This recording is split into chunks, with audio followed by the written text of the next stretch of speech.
प्रिय दर्शकबिन, यतिखेर तपाईले हेर्दै हुनुहुन्छ संघर्ष महाकलमको युट्युब च्यानल सक नेपाल र आजको बसाइमा पनि म असफल गौतम पुनः उपस्थित भइसकेको छु। दर्शकबिन, तपाईले पहिलो पटक हाम्रो च्यानल हेर्दै हुनुहुन्छ भने कस्तो लागिरहेको छ? सुझाव सल्लाह प्रतिक्रिया दिन नबिर्सनु होला। र हामीले पछिल्लो समय विभिन्न सन्दर्भहरूलाई प्रस्तुत गर्दै क्रममा आजको बसाइमा पनि हामीले एउटा एकदम साहित्यिक अनुष्ठान गरेर नेपाली वाङ्मयका क्षेत्रमा आफूलाई चिर परिचित बनाएर राख्नुभएका श्रेष्ठ साधकको जीवनी प्रस्तुत गर्दैछौँ, लिएर आएका छौँ। र आजको दिन उहाँलाई सम्झेर उहाँका वाङ्मयिक अनुष्ठानहरूको स्मरण गरेर उहाँका योगदानलाई हामीले एउटा सम्मान गर्ने सम्झने प्रयत्न गरेका छौँ। भवानी भिक्षु हामी सबैलाई थाहा भएकै कुरा हो। नेपाली कथाको क्षेत्रमा चाहे सामाजिक यथार्थवादी कथाकारका रूपमा होस्, चाहे यौनवादी कथाकारका रूपमा होस्, चाहे मनोविज्ञानका कथाकारका सम्बन्धमा होस्, धेरै आयाम बनाउनु भएका भवानी भिक्षुको आज हामीले सम्झने दिन, भवानी भिक्षुलाई स्मरण गर्ने दिन, उहाँका योगदानको चर्चा परिचर्चा गर्ने दिन। र यसै सन्दर्भमा आजको बसाइमा भवानी भिक्षुका कथा सन्दर्भहरूसँगै सबैभन्दा बढी चिनेको भनेको हामीले भवानी भिक्षुलाई कथाकारका रूपमा चिनेको र उहाँका विभिन्न आयामहरू छन्, बहुआयामहरू छन्। यद्यपि उहाँका कथा, एकाङ्की, उपन्यास, कविता सबै कृतिहरू उत्तिकै बेजोड छन्। र यसैले आजको बसाइमा हामीले उहाँका जीवनीसहित एउटा निकै लोकप्रिय भएको कविता कि एउटी पोडेनी बजैको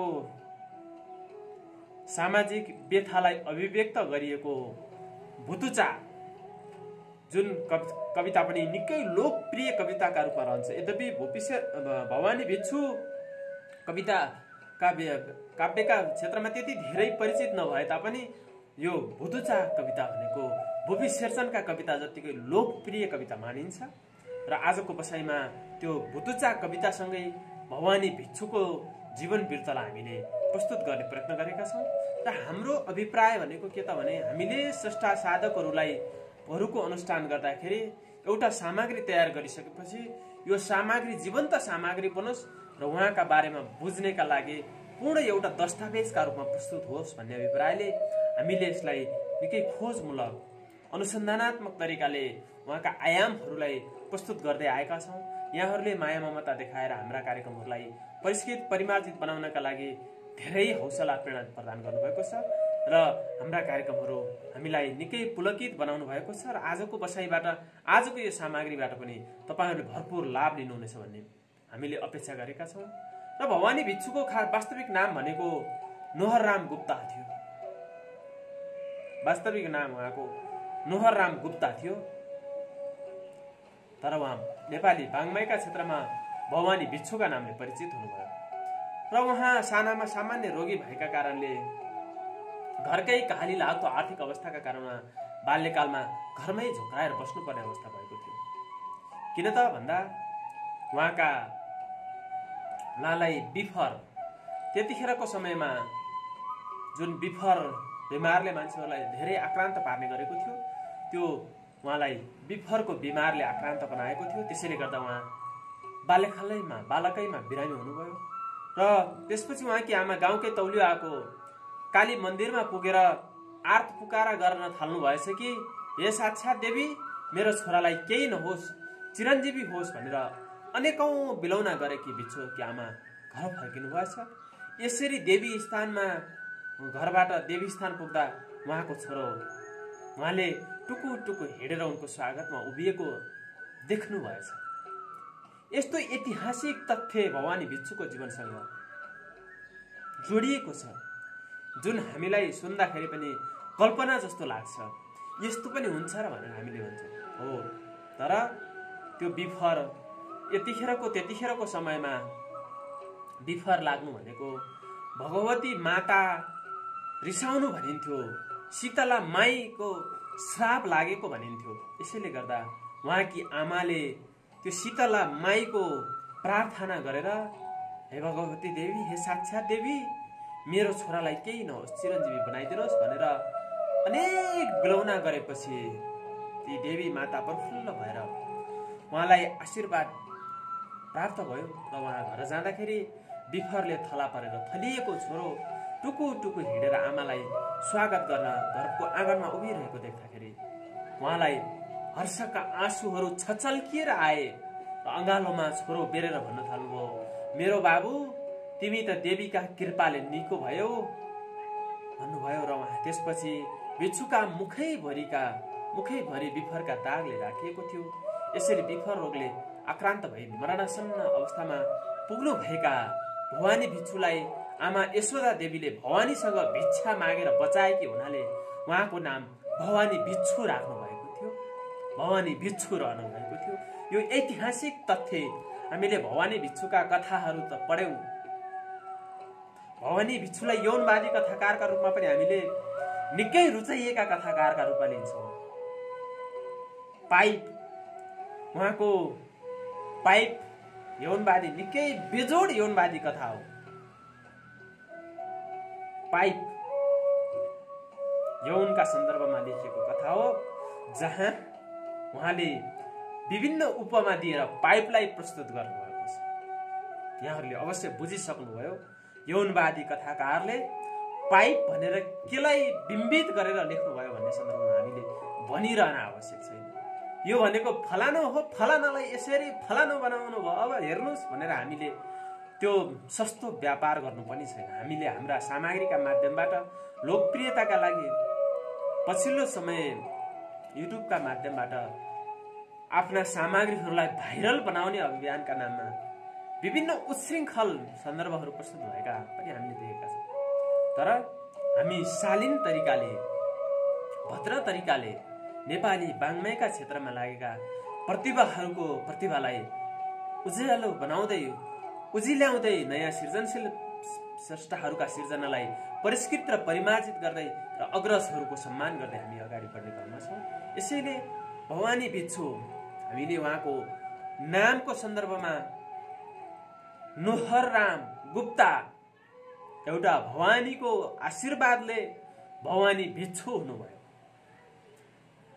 नोहरराम गुप्ता जसको नाम थियो, भवानीको आशीर्वादले भिक्षा मागेर हे भवानी माता मेरो छोरो यस्तो मरणासन्न भएको छ, मलाई आशीर्वाद दिनुहोस्, मलाई भिक्षा दिनुहोस् भनेर उहाँकी आमाले यशोदा देवीले भवानीसँग भिक्षा मागेर बचाएका कारणले छोराको नामै उहाँले भवानी बिच्छु भनेर, यसरी उहाँको नाम बिच्छु रहनु भएको हामीले पढ्न पाउँछौँ।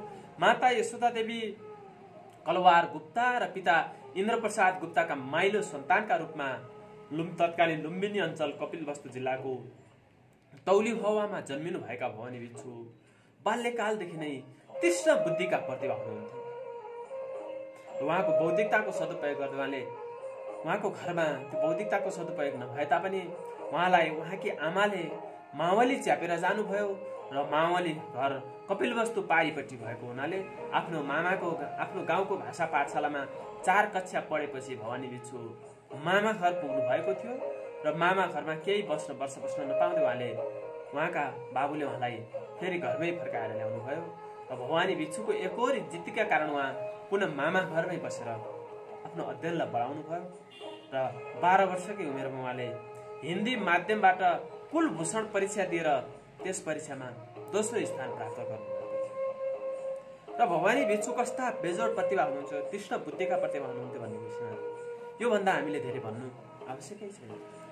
जबकि बालकैमा विभरले आक्रान्त भएर मुखैभर विभरका कारणले मुहारभरि विभिन्न खतहरू बसेका हामीले देखिरहेका छौँ। उहाँ विभरले आक्रान्त हुनुहुन्थ्यो। आमाले गएर देवी भगवतीसित भिक्षा मागेर भवानीसित भिक्षा मागेर भवानीको भिक्षा भनेर भवानी बिच्छु नाम राख्नुभयो र उहाँ 4 कक्षासम्म घरमा पढेपछि मामा घरमा पुग्नुभयो र उहाँको जिद्दीकै कारण पुनः उहाँ मामा घरमै बसेर पढ्नुभयो र 12 वर्षकै उमेरमा हिन्दी माध्यमबाट कुलभूषण परीक्षा दिएर उहाँ दोस्रो हुन सफल हुनुभयो र यसैले भवानी बिच्छुले सो अध्ययनबाटै हिन्दी, अंग्रेजी, बङ्गाली, उर्दू भाषामा राम्रो दक्षता प्राप्त गर्नुभएको थियो। हो, जहाँ अभाव हुन्छ, जहाँ दुःख हुन्छ, त्यहाँ नै मुनाहरू, आशाका मुनाहरू मौलाएको हामीले देख्दै आएका छौँ। भवानी भिक्षुलाई उहाँको घरको एउटा गरिबीले छेचारेको थियो, निमोठेको थियो, निचरेको थियो। र त्यसैले गर्दाखेरि उहाँ बालखैमा, उहाँको बाल मस्तिष्कमा मैले केही गर्नुपर्छ भन्ने उहाँले सोचिसक्नु भएको थियो। र त्यसपछि हरेक प्रकार अनेक जुक्तिहरू निकालेर उहाँले घरको आर्थिक अवस्था कसरी समृद्ध तुल्याउन सक्छु भन्ने पनि चिन्तन गर्न थाल्नुभयो। र त्यसै सन्दर्भमा उहाँ अड्डाका लेखनदास बन्न पुग्नुभयो। 12 वर्षको उमेरमा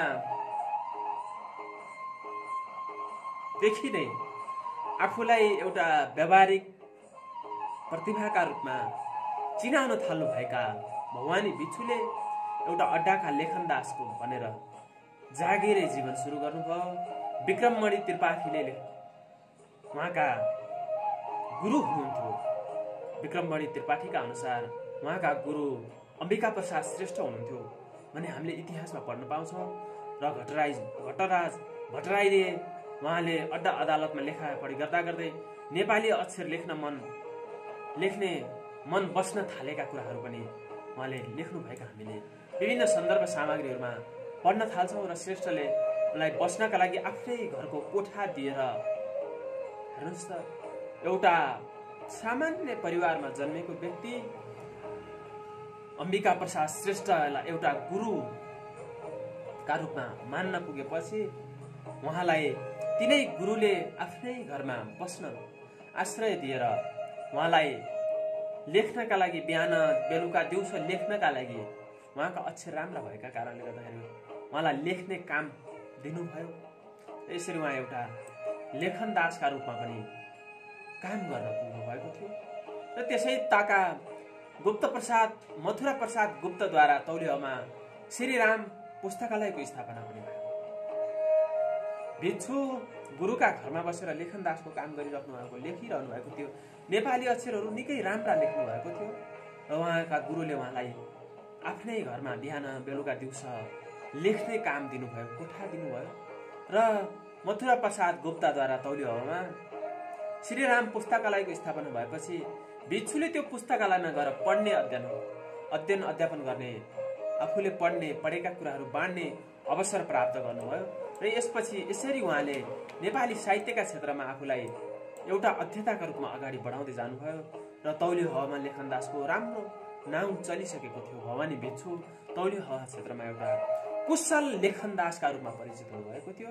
र त्यही सिलसिलामा स्थानीय पशुपति प्रताप पुरीको घर जग्गा उकास्न उहाँ काठमाडौँ आइपुग्नुभयो। लेखनदास हुनुहुन्थ्यो, लेखनदासको काम त लेख्नु थियो। र त्यो तत्कालीन स्थानीय पशुपति प्रताप पुरीको घर जग्गाको सन्दर्भमा मेल मिलापका लागि, उकास्नका लागि उहाँ काठमाडौँ आइपुग्नुभयो। र वास्तवमा पुरी भूमिपति व्यक्तित्व थिए त्यतिखेरका। र प्रकृति प्रकोपका कारण उनको जग्गा लिलाम हुने परिस्थिति आएको थियो। र त्यस जग्गालाई कसरी हुन्छ जोगाउनका लागि भरपर्दो व्यक्ति भनेका रूपमा भवानी भिक्षुलाई छानियो। उहाँको कामप्रतिको लगनशीलता, इमान्दारिता, जुझारुपना कति थियो भन्ने सन्दर्भमा हामीले यहीबाट पनि आकलन गर्न सक्छौँ। र हामीले भवानी भिक्षुको जीवनीबाट हामी कामप्रति वफादार हुनुपर्छ भनेर सिप पनि सिक्न सक्छौँ, ज्ञान आर्जन गर्न सक्छौँ हामीलाई लागेको छ। यसरी एउटा लेखनदासको छवि बनाएका व्यक्ति त्यो बेलाका एउटा परिचित व्यक्तिका रूपमा, इमान्दार व्यक्तिका रूपमा रहेर उहाँले गुम्न लागेको पशुपति प्रताप पुरीको गुम्न लागेको जग्गा उकास्नका लागि ती कागजपत्र, पुरीका कागजपत्रहरू बोकेर भवानी भिक्षु काठमाडौँ आइपुग्नु भएको थियो। र भवानी भिक्षुले काठमाडौँ आइसकेपछि आफ्नो दायित्व भरमजदुर प्रयास पुरा गर्ने प्रयत्न गर्नुभयो। र यसरी काठमाडौँ छिर्नुभएका भवानी भिक्षु अन्ततः गोर्खापत्रमा पुग्नुभयो। र उहाँले तत्कालीन गोर्खापत्रका सम्पादक प्रेमराज शर्मालाई भेट्नुभयो। र उहाँलाई भेट्ने चरणमा सिद्धिचरण श्रेष्ठसँग पनि उहाँको भेट भयो। त्यस बखरका शिखर पुरुष व्यक्तित्वका रूपमा सिद्धिचरण श्रेष्ठ रहनुभएको थियो। विमातृभाषी भिक्षुको नेपाली भाषाप्रतिको अनन्य प्रेम, आस्था र लगनशीलताले निकै प्रभावित भयो श्रेष्ठलाई। र श्रेष्ठले भवानीको उत्साहले भरिएको नेपाली भाषा प्रतिको समर्पणको नारी छामेर भिक्षुलाई जोर गणेश प्रेसमा पुर्याइदिनु भयो। त्यहाँ पुगेर भिक्षुले आफ्नो रचना शारदा पत्रिकाका लागि दिनुभयो, जुन यो 1993 सालको कुरा थियो। र एउटा रचना दिइसकेपछि 1993 सालमा उहाँको पहिलो समालोचना नेपाली भाषामा छापिएर आएको थियो। यद्यपि भवानी भिक्षु मामा घरमा बसेर पढ्नुभयो। मामा घरमा बस्दाखेरि हिन्दी भाषाको प्रभुत्व रहेको थियो। हिन्दीमा उहाँ प्रखर प्रतिभा हुनुहुन्थ्यो र नेपाली लेखनदासका रूपमा नेपाली लेखनमा क्रियाशील भएपछि उहाँको नेपाली भाषाप्रतिको मोह देखेर निकै व्यक्तिहरू प्रभावित थिए र लेखनदासकै क्रममा उहाँ काठमाडौँ छिर्नुभयो। एउटा जग्गाको केसका लागि, मिलापत्रका लागि त्यो के अरे लिलाम हुन लागेको जग्गा उकास्नका लागि र काठमाडौँमै पुगेका बेला उहाँ गोर्खापत्रमा पुग्ने अवसर पाउनुभयो, सिद्धिचरण श्रेष्ठसँग भेट्ने अवसर पाउनुभयो, शारदा पत्रिकासँग जोडिन पाउनुभयो, समालोचना प्रकाशन गर्न पाउनुभयो। यसरी भवानी भिक्षु शारदा पत्रिकासँग टाँसिन पुग्नुभयो र शारदाकै पछिल्लो समय उहाँको साधनाले, उहाँको नेपाली भाषाप्रतिको मोहले गर्दा उहाँ शारदा पत्रिकाको सम्पादककै रूपमा नियुक्ति हुनुभयो र भवानी भिक्षुले यसरी आफ्नो जीवनलाई परिष्कृत परिमार्जित गराउँदै भाषा सेवीका रूपमा अगाडि बढाउँदै लैजानुभयो र उहाँले भारतमै बिए गर्नुभयो। तर उहाँको घरजम हुन पाएन। भारतमा बिए गरेका भए पनि उहाँको घरजम हुन सकेन।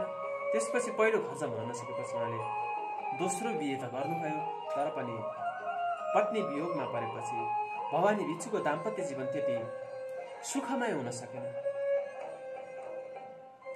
र यद्यपि उहाँको पत्नी वियोगमा परेका उहाँका धेरै वर्ष पछाडि काठमाडौँमा बसोबास गर्ने क्रममा एउटी युवतीसँग उठबस छ भन्ने हल्लाहरू नचलेका होइनन्, चलेका थिए। तर पनि उहाँले त्यसलाई स्वीकार्नु भएन। हो, मान्छेहरू एकल भएपछि कसैसँग बोल्दैमा, कसैसँग दुई चार कुरा गर्दैमा हाम्रो समाजले अनेक टीका टिप्पणीहरू गर्ने गर्छ। त्यसैले गर्दाखेरि पनि भवानी भिक्षुका जीवनमा त्यस्ता सन्दर्भहरू जोडिन आएका र यसै गरी त्यही समयमा उहाँको कवि प्रेम राजेश्वरी थापासँग पनि निकै नजिक रहेर नारी चरित्रलाई बुझ्ने प्रयत्न उहाँले पाउनु भएको थियो भने कथाकार देवकुमारी थापासँग पनि उहाँको विवाहका लागि अनेक प्रपञ्चहरू भएका थिए भनिन्छन्। तर ती पनि असफल प्रेमका रूपमा असफल भएर रहेको हामीले तथ्यहरूमा पढ्न पाउँछौँ। र औपचारिक रूपमा उहाँले दाम्पत्य जीवन उहाँको सफल नभएपछि एकल जीवन नै बिताउनु भयो र आफ्नो जीवनलाई त्यही मात्रामा डोराइरहनु भयो र सरकारी जागिरीका रूपमा नियुक्त भएपछि उहाँले तत्कालीन राजा महेन्द्रको राजकीय शासन व्यवस्था रहेको बेला उहाँ प्रचार विभागका निर्देशक समेत भएर काम गर्नुभएको थियो र 2008 सालदेखि 2013 सालसम्म भवानी भिक्षु सूचना विभागको अतिरिक्त निर्देशक भएर काम गर्नुभएको थियो। ल हेर्नुहोस् त, एउटा यस्ता बेजोड कथाकार, उहाँ बेजोड कवि पनि हुनुहुन्थ्यो। उहाँको जीवनमा बालकैमा भवानीको भिक्षा प्राप्त गरेर जीवन प्राप्त गर्नुभएका भवानी भिक्षु वैवाहिक जीवनमा बाँधिएपछि दाम्पत्य जीवनमा पत्नी वियोगमा पर्नुभयो। पत्नी वियोगमा परिसकेपछि उहाँका जीवनमा अनेक किस्साहरू जोडिन थाले। तर पनि उहाँ एकल रूपमै आफ्नो जीवन बिताउनु भयो र अन्ततः सिद्धिचरणसँग हुँदै, गोर्खापत्र हुँदै, शारदासँग ठोकिँदै उहाँ प्रचार विभागका हुलाक सूचना विभागको अतिरिक्त निर्देशक बन्न पुग्नुभयो। र यसरी एउटा विफरको रोगबाट ग्रस्त भएको व्यक्ति लेखनदास हुँदै, समालोचक हुँदै, निर्देशक हुन पुग्नुभयो। जीवनका आयामहरू हेर्नुहोस्, मान्छेका जीवनमा कति उतार चढावहरू आउँछन् भन्ने कुरा त हामीले उहाँको जीवनबाट राम्ररी बुझ्न सक्छौँ, उहाँको जीवनबाट हामीले ग्रहण गर्न सक्छौँ। यसरी शारदाको सम्पादक भइसकेपछि उहाँले धरतीको सम्पादक बन्ने अवसर पाउनुभयो। धरतीको सम्पादन गर्नुभयो।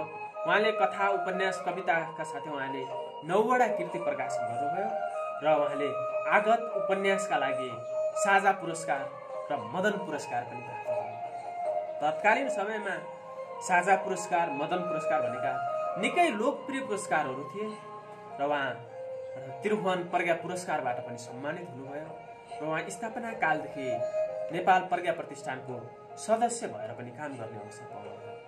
12 वर्षसम्म प्रज्ञा प्रतिष्ठानको सदस्य भएर काम गर्नुभयो र उहाँले भत्ता पाउने व्यवस्था पनि पाउनुभयो। उहाँको जीवनमा यसरी सुविधाहरू थपिँदै गए। दुःखहरू अभावमा हुर्किएका भवानी भिक्षुका जीवनमा सुखका आयामहरू थपिँदै गए। तर हृदयमा लागेको पत्नी वियोगको चोट, एकल जीवन बिताउनु पर्नुको पीडा भने उहाँको जीवनबाट कहिल्यै पनि हटेन र उहाँ पछि आजीवन प्रज्ञा प्रतिष्ठानको आजीवन सदस्यका रूपमा भत्ता पाइरहनु भयो। यसरी राजधानी बाहिरका भवानी भिक्षुले सुरुमा आर्थिक अवस्था मजबुत पार्नका लागि निकै कठोर बनाएर काठमाडौँमा आफूलाई उभ्याइरहनु भयो। अनेक बाधा अडचनहरूको सामना गरेर पनि नेपाली भाषा साहित्यका लागि आफ्नो जीवन समर्पण गरिरहनु भयो र बाल्यकालमा अवधि र हिन्दी साहित्यको पाठ गरे तापनि किशोर अवस्था सकिँदा नसकिँदै उहाँले बाँचुन्जेल आफूलाई नेपाली हुनुको धर्म निर्वाह गर्नुभयो। नेपाली भाषा, नेपाली साहित्यकै जगमा उहाँले आफूलाई जीवनभर नेपाली साहित्य तपस्वीका रूपमा अगाडि बढाइरहनु भयो र आफ्नो तप गरेर, तपस्या गरेर रहनुभयो। फलस्वरूप भवानी भिक्षु नेपाली आख्यान साहित्यका अविस्मरणीय प्रणेता बन्न पुग्नुभयो र उहाँका अजर अमर साधकका रूपमा सधैँभरि पुजिनुभयो। मातृभाषा अवधि भएका भिक्षु नेपाली साहित्यका आगन्तुक प्रतिभा हुनुहुन्थ्यो र भवानी भिक्षुको साहित्यिक लेखनको प्रारम्भिक यात्रा हिन्दी भाषामा सुरु भएको थियो र हिन्दी साहित्यको प्रशस्त अध्ययन गर्नुभएका उहाँ यसका अलावा बङ्गाली साहित्यका अमर साहित्यकार रविन्द्र ठाकुर तथा शरदचन्द्र चट्टोपाध्यायका पनि उहाँ प्रशंसक बन्न पुग्नुभयो र उहाँहरूको लेखनबाट प्रभावित र प्रेरित बन्नुभएका उहाँका कयौं कृतिहरू निस्किन थाले र हिन्दी भाषामा उहाँले लेखेका कुराहरू धेरै सन्दर्भहरू हामीले धेरै पढ्न पाउँछौँ र आत्मस्वीकृति, उहाँको आत्मस्वीकृतिबाट पनि प्रमाणित हुन्छ कि सुब्बा रीतिबहादुर मल्लले हिन्दीमा लेखिएको भिक्षुको लेखलाई आलोचना र आलोचक नामले अनुवाद गरी 1993 साल कार्तिकको शारदा अङ्कमा प्रकाशित गर्नुभएको थियो। यसरी नेपाली साहित्यलाई चिनाइयो कि भन्ने सन्दर्भमा नेपाली साहित्यमा भवानी भिक्षुले यस्ता योगदानहरू गरे भन्ने उहाँको आत्मस्वीकृतिलाई सुब्बा रीतिबहादुर मल्लले आलोचना र आलोचक भन्ने नाममा अनुवाद गरेर 1993 सालमा प्रकाशन गरिदिनु भएको थियो। कस्ता महान व्यक्तित्व हुन्। र उहाँको पहिलो रचना रीतिबहादुर मल्लको सम्पादकत्वमा शारदा पत्रिकामा प्रकाशित भएको वियोग रात्रि शीर्षकको गद्य कविता थियो भने शारदा पत्रिकामै प्रकाशित आलोक र आलोचना उहाँको पहिलो निबन्ध र मानव पहिलो कथा रहेको थियो। साहित्यका कथा, कविता, उपन्यास, निबन्ध र एकाङ्की जस्ता विधामा कलम चलाएका भवानी भिक्षुको महत्त्वपूर्ण योगदान र देन भनेको कथा र उपन्यास नै हो भने त्यस पछाडि उहाँको कविता बेजोड रूपमा रहेको पाइन्छ। शारदादेखि मधुपर्कसम्मका पत्रिकामा भिक्षुका लेख निबन्धहरू छापिएका पाइन्छन्। उहाँका निबन्धहरू सङ्ग्रहका रूपमा प्रकाशित हुन सकेनन्, यद्यपि यत्र त्यत्र छरिरहेका उहाँका कयौं निबन्धहरू रहेका छन् र उहाँको 2014 सालमा त्यो फर्केला र कथा सङ्ग्रह प्रकाशित भयो। यो निकै बेजोड कथा सङ्ग्रह हो।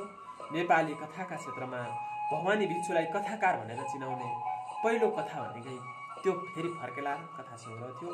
उहाँ विभिन्न कथाहरू सङ्ग्रहित रहेका थिए भने 2017 सालमा छाया शीर्षकको कविता कृति प्रकाशित भयो भने 2017 सालमै प्रकाश र 2017 सालमै परिष्कार र 2017 सालमै उहाँका यसरी 3वटा कविताहरू प्रकाशन भए। छाया, प्रकाश, परिष्कार भने 17 सालमै उहाँले गुणकेशरी र मैया साथ जस्ता कथाहरू प्रकाशन गर्नुभयो र 2024 सालमा आएर उहाँको आवर्त कथा प्रकाशन भयो भने 2030 सालमा आएर पर्दा पछाडि एकाङ्की नाटक प्रकाशन भयो भने 2032 सालमा आगत उपन्यास, 2034 सालमा पाइप नम्बर 2 उपन्यास र 2034 सालमै उहाँको अवान्तर कथा प्रकाशन भयो भने 2040 मा आएर सुन्तली उपन्यास प्रकाशन भएको थियो। यसरी साहित्यका विभिन्न विधाहरूमा मात्र नभएर भवानी भिक्षुका विभिन्न पत्र पत्रिकाहरूमा पनि उल्लेख्य रचनाहरू प्रकाशन भएको पाइन्छ। उहाँले 1999 देखि लिएर 2003 सालसम्म शारदा पत्रिकाको सम्पादक भएर काम गर्नुभयो। 2008 सालदेखि 2013 सालसम्म प्रचार विभागका अतिरिक्त निर्देशक भएर सेवा गर्नुभयो भने 2013 सालपछि धरती पत्रिकाका सम्पादक हुनुभयो भने 2014 सालमा उहाँ नेपाल राजकीय प्रज्ञा प्रतिष्ठानका सदस्य रहेर काम गर्नुभयो। यसरी काम गरिसकेपछि उहाँ प्रज्ञा प्रतिष्ठानद्वारा त्रिभुवन पुरस्कारबाट पनि सम्मानित हुनुभएको थियो। उहाँ नेपाली भाषी, उहाँ एउटा नेपाली भाषाको लागि हिन्दी भाषी भएर पनि, विमातृ भाषी भएर पनि, अनेपाली भाषी भएर पनि उहाँ अनेपाली होइन नेपाली भाषीका रूपमा परिचित हुनुभयो। मातृभाषा नेपाली उहाँको थिएन, तर उहाँ नेपाली नागरिक हुनुहुन्थ्यो। यसैले गर्दा उहाँले नेपाली भाषालाई माया गर्नुभयो। कविवर केदारनाथ बेथित र सिद्धिचरण श्रेष्ठ, यो कवि सिद्धिचरण श्रेष्ठ नेपाली भए तापनि उहाँहरूको मातृभाषा नेवारी थियो। तर भवानी भिक्षु नेपाली हुनुहुन्थेन, तर उहाँको मातृभाषा नेपाली बन्न पुग्यो। यहाँ एउटा प्रसङ्ग उल्लेखनीय हुन सक्दछ कि खरसाङको एउटा अभिनन्दन समारोहमा उहाँको परिचय यसरी प्रस्तुत गरिएको थियो कि जहाँ जन्मले एक बिहारी हुनुभए पनि नेपाली साहित्यको क्षेत्रमा उहाँको स्थान उच्च छ, नेपाली साहित्यलाई उहाँको देन बडो सराहनीय छ। अनेपाली भएर पनि नेपाली भाषा र साहित्यको विकासमा उहाँको देन साँच्चै ठुलो छ। सम्मान गर्न बोलाइएको समारोहमै अनेपाली भए पनि नेपाली भाषा साहित्यमा कलम चलाएका बिहारी लेखक भनिँदा उहाँको मन कति दुख्यो होला। तर उहाँले त्यही न्युमा नेपाली साहित्यमा कलम चलाउनु भने कहिल्यै पनि छाड्नु भएन। यसरी उहाँले आफ्नो परिचय दिँदाखेरि कहिल्यै पनि उहाँले असहज र अस्वाभाविक प्रतिक्रिया दिनु भएन। उहाँले स्वाभाविक नै थियो। उहाँले भन्नुभयो, मेरो परिचय दिँदा यहाँहरूले मलाई अनेपाली भन्नुभयो, म कसरी अनेपाली भएँ, म खास नेपाली हुँ, नेपालको छोरो कसरी अनेपाली हुन सक्दछ भनेर उहाँले त्यो मन्तव्यमा, त्यो अभिनन्दन समारोहमा उहाँले त्यो अभिव्यक्त गर्नुभएको पनि हामीले इतिहासमा पढ्न पाउँछौँ। हो, उहाँ नेपालमा जन्मिनुभयो, मामा घर भारतमा बिहारमा हुर्किनुभयो। यसैले गर्दा उहाँका जीवनमा नेपाल र बिहारमा विभिन्न टीका टिप्पणीहरू भए तापनि उहाँले कहिल्यै पनि त्यसको प्रतिवाद विरोध गर्नु भएन। र नेपालको तराईका बासिन्दा भएकाले भवानी भिक्षुको रहनसहन, रीतिरिवाज, खानपिन, पहिरन र जीवनशैली त्यहाँसँग पूर्ण परिचित हुनुहुन्थ्यो। र उहाँको हारजित शीर्षकमा त्यही कथा, त्यही जनजीवनको यथार्थलाई चित्रण गरिएको पाइन्छ। हारजित उहाँको निकै लोकप्रिय कथा हो। विद्यालयमा तहदेखि उहाँका भवानी भिक्षुका कथाहरू विद्यालय तहदेखि विश्वविद्यालय तहकासम्मका पाठ्यक्रमहरूमा समावेश गरिएका छन्। यसैले गर्दाखेरि यो शालीन प्रस्तुतिले गर्दा नै हो। र त्यहाँको ग्रामीण जीवनलाई उहाँले हारजित कथामा प्रस्तुत गर्नुभएको छ। र हारजित कथा शीर्षकबाट नेपाली साहित्यको आञ्चलिक परिवेशलाई इङ्गित गरेर एउटा प्रशंसनीय काम उहाँले गर्नुभएको छ। आञ्चलिकतालाई उहाँले नेपाली कथामा भित्राउने प्रयोक्ताका रूपमा आफूलाई अगाडि बढाउनु भएको छ। यसरी प्रशंसनीय काम गर्नुभएका भिक्षु स्वयं तराईवासी भएकाले आफ्नो आगत उपन्यासमा आञ्चलिक परिवेशको जीवन्त निरूपण साहित्यको रूपमा देखा पर्नुपर्ने कुनै आश्चर्यको कुरा मान्नु पर्दैन। नेपालको तराईको आञ्चलिक परिवेशमा लिखित यो उपन्यास उहाँको पहिलो उपन्यास हो र आञ्चलिकताको बीजारोपण गरिएको उहाँको कथा हारजित पहिलो कथा हो। तर भवानी भिक्षुले आगतमा नै आञ्चलिकताको बट वृक्षको स्थापना गर्नुभएको हामीले विभिन्न सन्दर्भहरूमा पढ्न चाहन्छौँ। यसको वर्णनमा मौलिकताको पुट पाइन्छ भने तराईका सम्पूर्ण जनजीवनहरूको सामाजिक जीवनहरू, संरचनाहरू, वातावरणहरू, सजीवताको उद्घाटन त्यो कथामा, त्यो सङ्ग्रहमा, त्यो उपन्यासहरूमा, उनका कथाहरूमा अभिव्यक्त भएको पाइन्छ। त्यहाँको ग्रामीण जीवनको सम्पन्नताको झलक भेटिने गरी उक्त उपन्यासमा तराईको ज्वलन्त समस्यालाई दर्शाउने काम गर्नुभएको छ। भवानी भिक्षुको आगत उपन्यास वास्तवमा तराईको जनजीवनको ऐना हो भन्ने हामीले ठान्दछौँ। हिन्दी साहित्यका उपन्यासकार फणेश्वरनाथ रेणुको महिला अञ्चल जस्तै स्तरीय, पठनीय तथा सङ्ग्रहणीय उपन्यास रहेको भवानी भिक्षुको आगत हो भनेर हामीले विभिन्न सन्दर्भहरूमा पढ्न पाएका छौँ। र मदन पुरस्कार गुठीले पनि यस उपन्यासलाई मदन पुरस्कारबाट पुरस्कृत गरेबाट प्रमाणित हुन्छ कि त्यो उपन्यास ऐतिहासिक उपन्यास थियो। नेपाली साहित्यका अमर साहित्यकार भवानी भिक्षुले बडो इमान्दारीपूर्वक प्रभावित र प्रेरित हुने साहित्यकारहरूप्रति आभार प्रकट गर्दै भन्नुभएको छ कि म माथि पहिलो प्रभाव शरद चन्द्रको परेको थियो, म उनलाई गुरु ठान्छु। कथाको अभिव्यक्तिमा जैनेन्द्र कुमार, बाल्जाक, मोपार्सा, दन्तावस्की, एमिल जोला मेरा प्रेरक हुन्। उत्प्रेक्षा र भनाइमा दिग्गजताका लागि म माथि बर्नार्ड शाहको छाप परेको छ। बाणी विच्छेद र शिल्पका लागि देवकोटा र सुकोमल भावको अभिव्यक्तिका निम्ति सिद्धिचरण मलाई मन पर्छन् भनेर उहाँले प्रेरणा र प्रभावका बारेमा भिक्षुको स्वीकारोक्ति सन्दर्भमा उल्लेख गर्नुभएको पाइन्छ। यसरी अग्रजहरूको सम्मान गर्ने आफ्नो जीवनमा प्रेरणाका स्रोतहरू यो थियो भनेर उनीहरूको स्मरण गर्ने भवानी भिक्षु नेपाली साहित्यका निकै पूज्य प्रतिभाका रूपमा मान्न सकिन्छ। पछिल्लो समय पछिल्ला साहित्यकारहरू भवानी भिक्षु भन्दा पनि माथिल्लो तहको साहित्यकार ठान्नेहरूले आफूलाई कहिल्यै पनि अग्रजहरूको सम्मान, उनीहरूले गरेको कर्तव्य योगदानको कहिल्यै स्मरण गर्दैनन्। उनीहरूले गरेको मार्गनिर्देशनका बारेमा कहिल्यै पनि लेख्दैनन्। म फलानाको साहित्य लेखनबाट प्रभावित भएँ, फलानालाई मैले अनुसरण गरेँ, कसैले भन्दैनन्। हो, मानन्द सापकोटाले त्यसै भन्नुभएको छैन, सज्जनहरू फुटानी गर्दैनन् भनेर। र भवानी भिक्षु पनि एउटा फुटानी नगर्ने स्रष्टा साधक थिए र हालका यी कलियुगका स्रष्टा साधकहरू रित्तो गाग्री जस्तो ट्वाङ्ग बजेर फुटानी गरिरहेका छन् भन्ने हामीलाई यी भवानी भिक्षुका जीवन्त इतिहासहरू पढ्दाखेरि हामीलाई त्यो अनुभूत हुन्छ। यसरी नेपाली साहित्यको सेवामा आफ्नो जीवन समर्पण गर्नुभएका भिक्षु 2030 को दशकपछि रोगग्रस्त हुनुभयो। फोक्सोको क्यान्सरबाट थला पर्नुभयो भने 2072 सालको मदन पुरस्कार प्राप्त गर्दा भिक्षुले त्यसको प्रत्युत्तरमा भाषण पनि गर्न सक्नु भएन। अन्ततः 2038 साल वैशाख 4 गतेका दिन नेपाली साहित्यका चम्किला तारा भिक्षु यस संसारबाट विदा भएर जानुभयो र उहाँको भौतिक शरीर हामी माझ नभए तापनि उहाँले नेपाली साहित्यका लागि दिनुभएको योगदान चिरस्मरणीय रहेको छ। हामीले सधैँभरि सम्झिरहेका छौँ उहाँको योगदानलाई, कहिल्यै पनि ओझेलमा पार्छु भनेर पार्न सकिँदैन। यसरी 1966 जेठ महिनाको 21 गते, जेठको 21 गतेका दिन जन्मनु भएका भवानी भिक्षुले यो आफ्नो जीवन लीला 2038 सालको वैशाख 4 गते भौतिक शरीर छोडेर जानुभयो।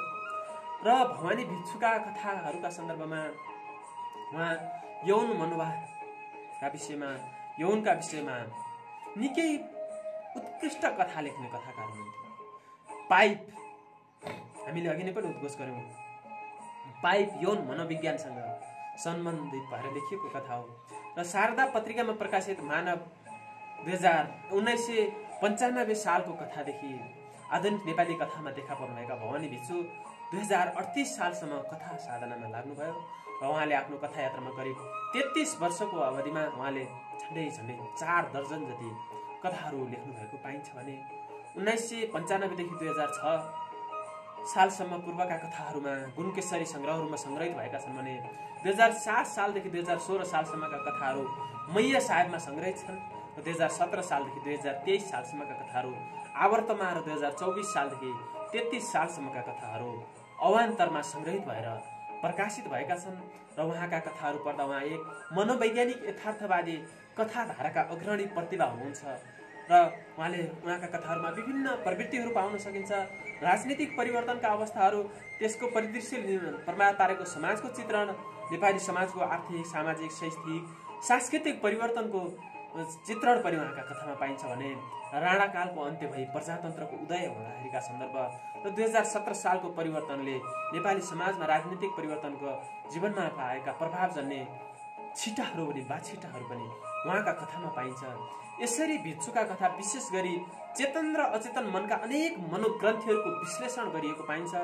राजनीतिक, सामाजिक परिवेश अन्तर्गतका कथाहरू पनि सिर्जना गर्ने भिक्षु फ्रायडवादी यौन मनोविज्ञानका कथाहरूलाई मुख्य विषयवस्तु बनाएर सिर्जना गर्न रुचाउने कथाकार हुनुहुन्थ्यो। उहाँले यौनलाई मात्र स्थान दिनु भएन, शिष्ट यौनलाई स्थापना गर्नुभयो। शिष्ट यौन मनोवादी कथाकार, मनोविज्ञान कथाकारको रूपमा आफूलाई परिचित गराउनु भयो र बाल मनोविज्ञानलाई पनि उहाँले उत्तिकै रूपमा बेजोड बनाएर लेख्नुभयो। र सावित्रीको बाख्रो हामीले पढेको निकै बेजोड कथा हो। उपन्यास र कथाकारका रूपमा परिचित भएका भिक्षुको सावित्रीको बाख्रो अझै पनि उत्तिकै जीवन्त छ। हार्जित, पाइप नम्बर 2, पाइप लगायतका जे जति सन्दर्भहरू छन् हो समाजमा पछिल्लो समय बोके प्रवृत्तिका मान्छेहरूको बोके संस्कारले गर्दाखेरि सावित्रीको बाख्रा जस्ता कथाहरू आज पनि यो समाजका लागि धेरै मान्छेहरूले रुचाइएका कथाहरू बनेका छन्। हो आफ्नो जीवनलाई एकल जीवनका रूपमा एकल जीवन यापन गर्नुभएका दाम्पत्य जीवनबाट छोटै समयमा पत्नी वियोगमा परेका भवानी भिक्षुले यौन मनोविज्ञानलाई राम्ररी आफ्नो दाम्पत्य जीवनमा बेहोर्न नपाए तापनि नारी चरित्रको यौन मनोविज्ञानलाई उहाँले राम्ररी अध्ययन गर्न पाउनुभयो। उहाँको नजिकमा सामिप्यतामा जोडिन आएका नारी चरित्रहरूका विज्ञानलाई उहाँहरूले अध्ययन गर्न पाउनुभयो, जसका कारण उहाँका जीवनमा विभिन्न नारीहरूका नाम जोडिएर आए। त्यसैले गर्दा उहाँले आफूलाई एउटा सफल फ्राइडवादी यौन मनोविज्ञान कथाकारका रूपमा परिचित गराउनुभयो। विश्वेश्वर प्रसाद कोइरालाले अंगीकार गरेको फ्राइडवाद चिन्तनलाई चेतनालाई उहाँले आफ्ना कथाहरूमा पनि प्रस्तुत गर्नुभएको थियो। यसरी नेपाली कथाका क्षेत्रमा आफूलाई नेपाली भाषीका रूपमा परिचित गराउँदै भवानीको भिक्षा पाएर जीवन प्राप्त गर्नुभएका भिक्षुले नेपाली वाङ्मयका क्षेत्रमा स्तुत्य योगदान, उल्लेख्य योगदान गरेर जानुभएको छ।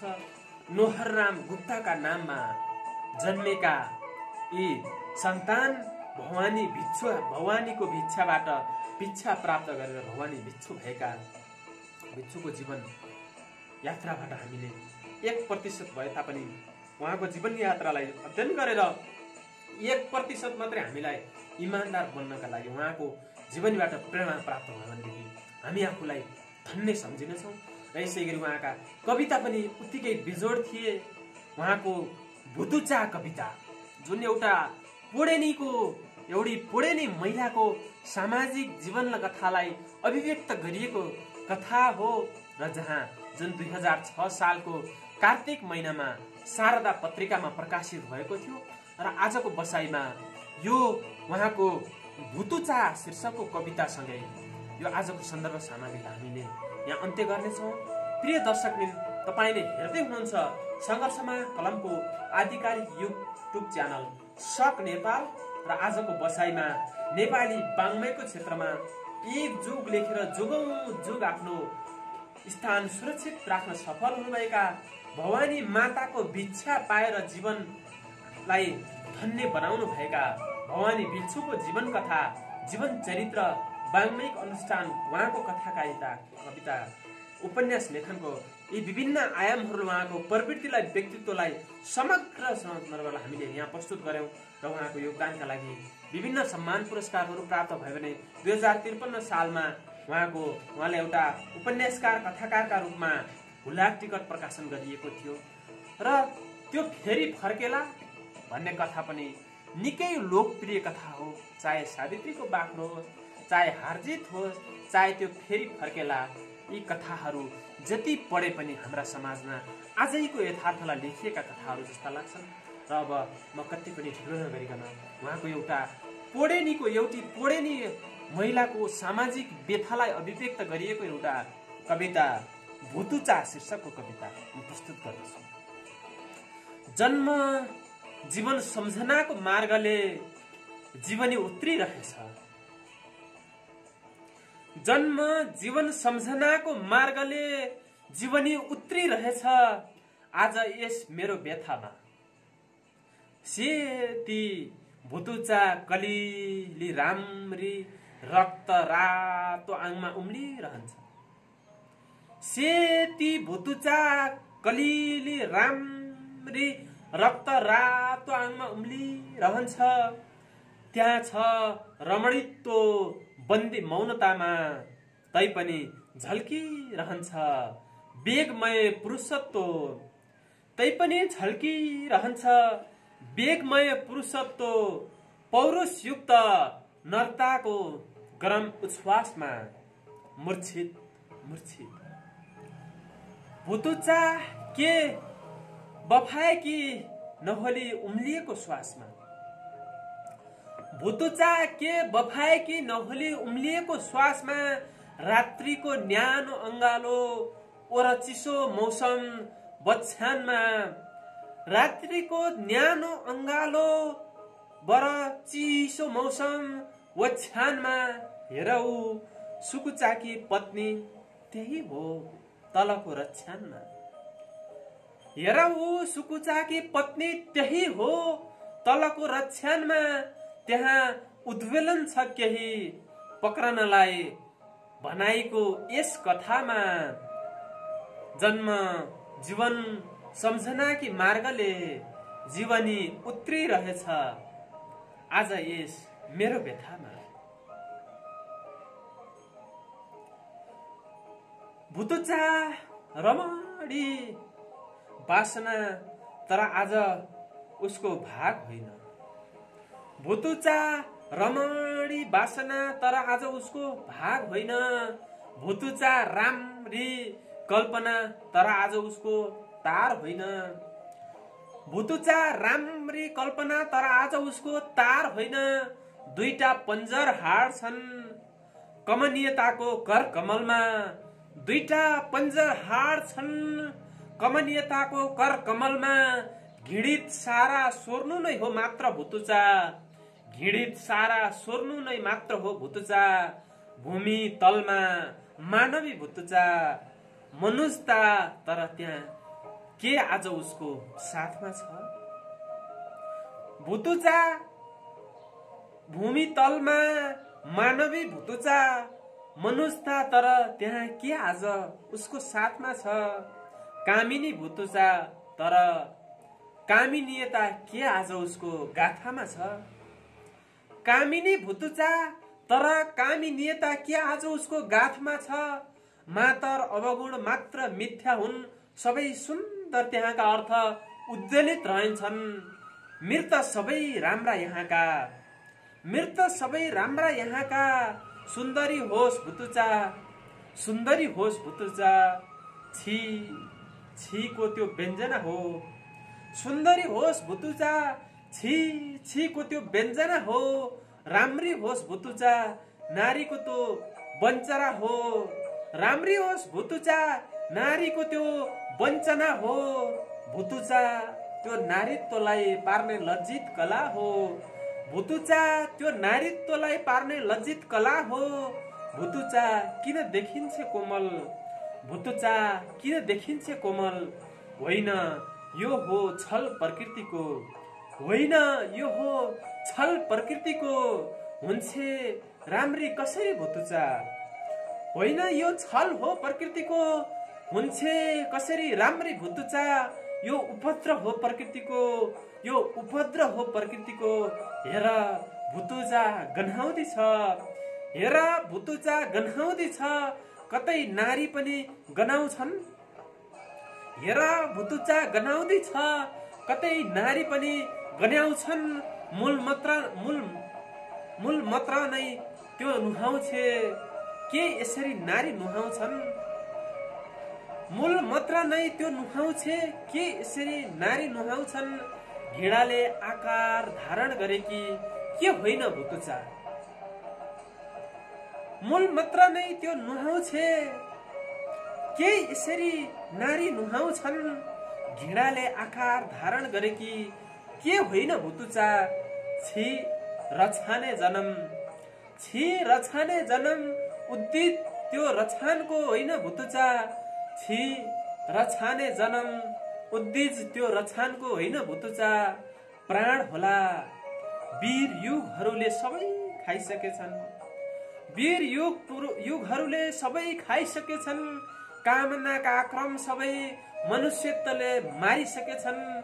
वीर युगहरूले सबै खाइसकेछन्। कामनाका क्रम सबै मनुष्यत्वले मारिसकेछन्।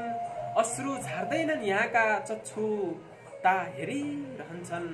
अश्रु झार्दैनन् यहाँका चक्षु ता हेरिरहन्छन्। साम्य हुनुमै आश अभिलाषा मजासित पूर्ति लिन्छन्। साम्य हुनुमै आश अभिलाषा मजासित पूर्ति लिन्छन्। उसको सृजन की नियम आकार पाउनु मात्र नै हो। उसको सृजना की नियम आकार पाउनु मात्र नै हो। उसको गीता कर्म खर्पन पुचो सोर्नु मात्र नै हो। उसको गीता कर्म खर्पन कुचो सोर्नु मात्र हो।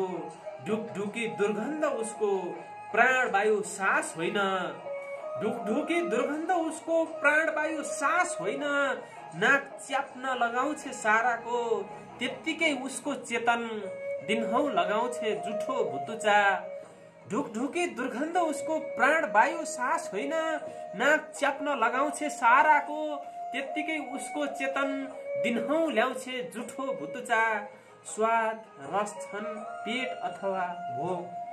स्वाद रस छन् पेट अथवा भोग। क्लान्ची स्थल तनको व्यवस्था पल्टिनु त्यो सुत्नु झै श्रम तोप। पल्टिनु त्यो सुत्नु झै श्रम तोप।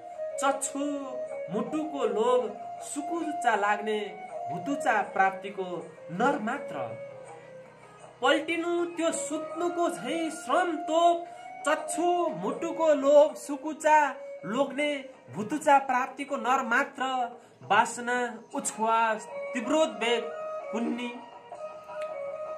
वासना उच्छ्वास तीव्रोद्वेग कुन्नी रीति झै त्यो काम आग्रह पात्र। उठी बिहानै बिहान उठाउँदै हाड सम्झन्छे कुचो। उठी बिहानै उठाउँदै हाड सम्झन्छे कुचो। भगवान भन्छे काँधमा खर्पन र थुप्रो नेत्रमा। काँधमा खर्पन र थुप्रो नेत्रमा उसको रक्षा नै स्वर्ग। त्यहीतिर छिटो लम्कन्छे त्यहीतिर छिटो लम्कन्छे। दुवैतिर छन् स्वर्ग लहरै उभिएका। दुवैतिर छन् स्वर्ग लहरै उभिएका। त्यहाँका अप्सरा औ देवता उन्मत्त हेर्दछन्। त्यहाँका अप्सरा औ देवता उन्मत्त हेर्दछन्। गइरहेकी तिनकी विधान तिनको कुई गध तिनको विहित सन्त्रस्त। गइरहेकी तिनको विधान तिनको कुई गन्ध तिनको विहित सन्त्रस्त। संकुचित खुन्चेकी ती मुखता। संकुचित खुन्चेकी ती मुखता। के यही भुतुचा कुचो सोर्नु हाड। के यही भुतुचा कुचो सोर्नु हाड। होइन होइन देखिएकी मात्र भुतुचा होइन खोज्ने त्राण किन्तु भुतुचा जो हो। देखिएकी मात्र भुतुचा होइन खोज्ने त्राण किन्तु भुतुचा जो हो। हाँक दिन हुन्न त्यसलाई हाँक दिन हुन्न त्यसलाई। नहुङ्कार कतैले हेर सोरिदिन्छे।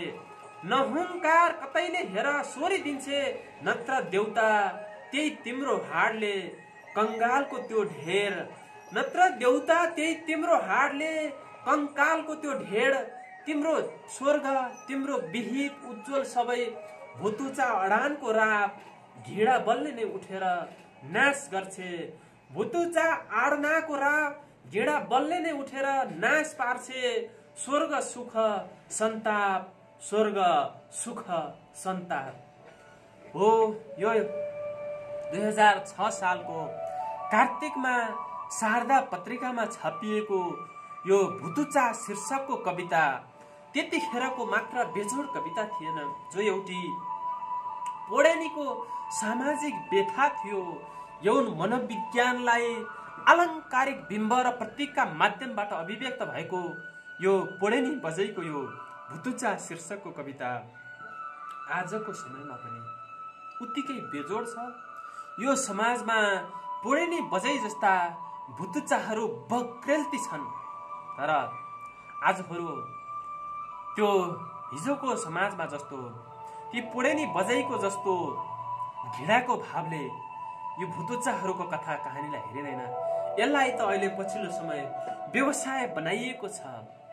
ती भुतुचा जस्ता युवतीहरू नारीहरू दिदीबहिनीहरू अहिले यौन व्यवसायी कर्मी भएका छन्, यौन कर्मी भएका छन्। उनीहरूले त्यसलाई गर्वका साथ आफ्नो यौन व्यवसाय भनेर परिभाषित गरिरहेका छन्। हो, भवानी भिक्षुले लेखेको कयौं वर्ष अगाडि हेर्नुहोस् त 2006 साल लेखिएको यो भुतुचा शीर्षकको कविता आज 2078 सालमा आइपुग्दाखेरि पनि उत्तिकै बेजोड छ। 7 दशक पछाडिको नेपाली समाजको चित्रण पनि उत्तिकै छ। 7 दशक अगाडि भवानी भिक्षुले चित्रण गरेको समाजको चरित्र र चित्र आज पनि उत्तिकै बेजोड छ। यसैले गर्दा यी कालजयी स्रष्टाहरू आम स्रष्टा साधकहरूको मन मस्तिष्कमा जीवन्त भएर बसेका छन् र आजको बसाइमा यसरी सामाजिक यथार्थवादी कथाकार, मनोवैज्ञानिक कथाकार, यौन मनवाद विज्ञानलाई सूक्ष्म तरिकाले बिम्बात्मक र अलङ्कारिक तरिकाले प्रस्तुत गर्ने कथाकार भवानी भिक्षुप्रति श्रद्धासुमन अर्पण गर्दै उहाँको जीवनी, व्यक्तित्व, कृतित्वका विविध आयामहरूलाई प्रस्तुत गर्दै हामीले यो सन्दर्भ सामग्री तयार पारेका छौँ।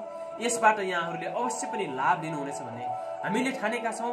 भवानी भिक्षुलाई चिन्नका लागि उहाँको जीवन यात्रा, उहाँको बाल्यकाल, उहाँको साधनाको समय, उहाँका प्रेरणाका स्रोतहरू, उहाँले कस्तो सिर्जना गर्नुहुन्थ्यो, कस्ता बिम्ब र अलङ्कारहरूलाई प्रस्तुत गर्नुहुन्थ्यो, कस्तो शालीन यौन मनोविज्ञानलाई कसरी प्रस्तुत गर्नुहुन्छ भन्नेको लागि यो सन्दर्भ सामग्री एउटा कसरी ढुङ्गा साबित हुनेछ भन्ने हामीले ठानेका छौँ। आजको बसाइबाट यी श्रद्धेय कथाकार कविवर भवानी भिक्षुप्रति श्रद्धासुमन अर्पण गर्दै उहाँको जीवनबाट हामीले पनि, उहाँको जीवनीबाट, उहाँको साधनाबाट हामीले उहाँको अनुसरण गरेर 1% मात्र भए तापनि आफूलाई सत्मार्गमा लगाउन सिक्यौँ भनेदेखि उहाँप्रति हामीले गरेको सच्चा श्रद्धाञ्जली सम्मान ठहर्नेछ भन्दै आजको बसाइबाट म असफल गौतम पनि बिदा चाहन्छु। आउँदा जाँदा लाउला पिरथी यहाँको बाँकी समय शुभ रहोस्, शुभ दिन।